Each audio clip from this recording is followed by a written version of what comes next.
তোমরা ফোর্থ সেমিস্টারের জন্য রাষ্ট্রবিজ্ঞান থেকে যে প্রশ্নগুলো গুরুত্ব দিয়ে পড়বে, চলো তোমাদের ইউনিট 1 রাজনৈতিক তত্ত্বের মূল ধারণা এখান থেকে পড়বে। তোমাদের এক দাগ আন্তর্জাতিক সম্পর্ক বলতে কী বোঝো, আন্তর্জাতিক সম্পর্কের ধারণা সংক্ষেপে, আন্তর্জাতিক সম্পর্কে কোন উপাদান রয়েছে এগুলো, জাতীয় স্বার্থ বলতে কী বোঝায়, তারপরে ক্ষমতার ভারসাম্য ধারণাটি ব্যাখ্যা করো। আর পড়বে প্রথম বিশ্বযুদ্ধের পর আন্তর্জাতিক সম্পর্ক অধ্যয়নে কী পরিবর্তন আসে। ডেসক্রিপ্ট বড় প্রশ্ন 6 মার্কের কোনগুলো পড়বে এই যেগুলো তোমাদের দিয়েছি।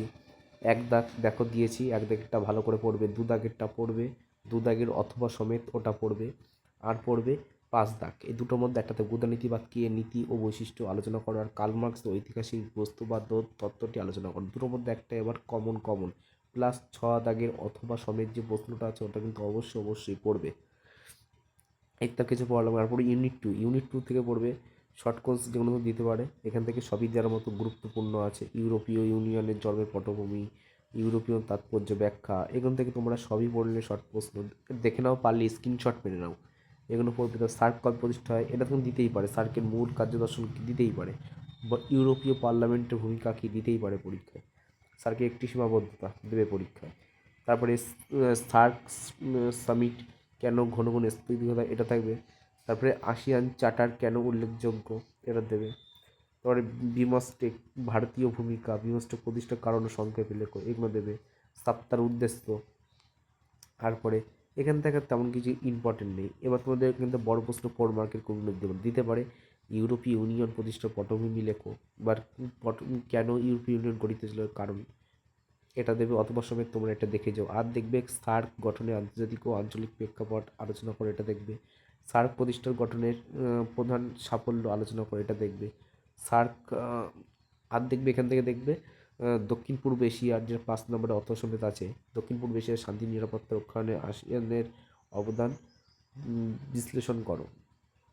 আর দেখবি ইউনিট 3 বিশ্বায়ন, এখান থেকে বিশ্বায়নের প্রকৃত আলোচনা এটা দেখবে।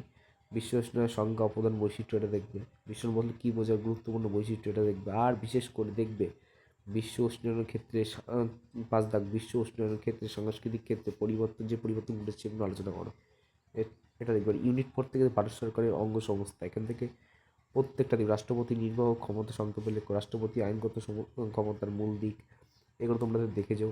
রাষ্ট্রপতি রাজ্যপালের বিশেষ ক্ষমতা কি, মন্ত্রী সভা মন্ত্রী পরিষদের মধ্যে পার্থক্য দেখবে। প্রধানমন্ত্রী প্রশাসন ভূমিকা কি, উপরাষ্ট্রপতির দুটি ভূমিকা লেখো দেখবে। মুখ্যমন্ত্রীর প্রশাসনিক কাজ কি দেখবে।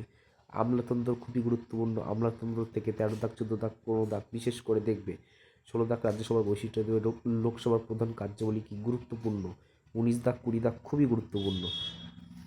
আর সুপ্রিম কোর্টের ভূমিকা কী দেখবে। 24 দাগ জনস্বার্থ মামলা PIL কি, গুরুত্বপূর্ণ পরীক্ষার জন্য। ক্যাবিনেট কমিটি কি, গুরুত্বপূর্ণ। বিধানসভার স্পিকারের ভূমিকা কি, 32 দাগ খুবই গুরুত্বপূর্ণ। পার্লামেন্টের যৌথ অধিবেশন কবে ডাকা হয়, খুবই গুরুত্বপূর্ণ এবারের জন্য। আর তোমরা যেটা দেখবে জিরো হাওয়ার কখন শুরু হয়, কতক্ষণ ক্ষণস্থায়ী, এটা খুবই গুরুত্বপূর্ণ এবারের জন্য। অ্যান্টি ডিফেকশন আইন কি, এটা খুবই গুরুত্বপূর্ণ। আর 6 দাগ 6 মার্কের যেগুলো দেখবে, 1 দাগ ভারতের রাষ্ট্রপতির ক্ষমতা পদমর্যাদা, এবং দেখবে খুবই গুরুত্বপূর্ণ, স্টার দিয়ে রাখো পারলে 4-5টা।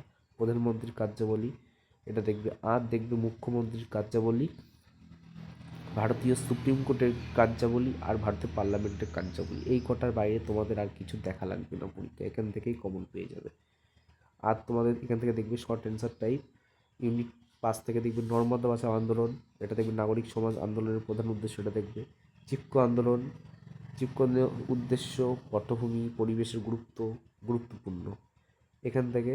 আর তোমাদের 23 দাগ 24 দাগ 25 দাগ 26 দাগ 27 দাগ খুবই গুরুত্বপূর্ণভাবে দেখে যাও।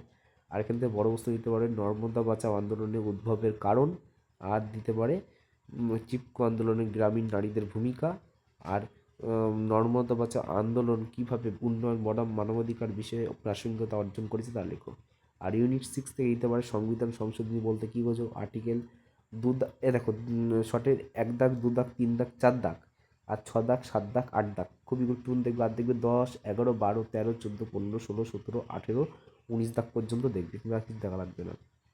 আর এক্ষেত্রে দেখবে 25 দাগ 26 দাগ 27 28 29 দাগ 30 দাগ আর 32 দাগ কোন এখান থেকে দেখবে। আর এখান থেকে 4 মার্কে যে প্রশ্ন দিতে পারে ভারতীয় সংবিধান সংশোধন বলতে কী বোঝায়, ভারতীয় সংবিধানের সংশোধন পদ্ধতি আলোচনা করো। আর দেবে ৭৩তম সংবিধান সংশোধনী আইনের মূল বৈশিষ্ট্য আলোচনা করো। আর দেবে পৌরসভার কার্যাবলী দেবে। আর দেখবে পৌরসভা কর্পোরেশন অর্থায়নের প্রধান উৎসসমূহ লেখো। এই কটা দিতে পারে, খুবই গুরুত্বপূর্ণ। ভিডিওটা কেমন লাগলো কমেন্ট করে জানিও।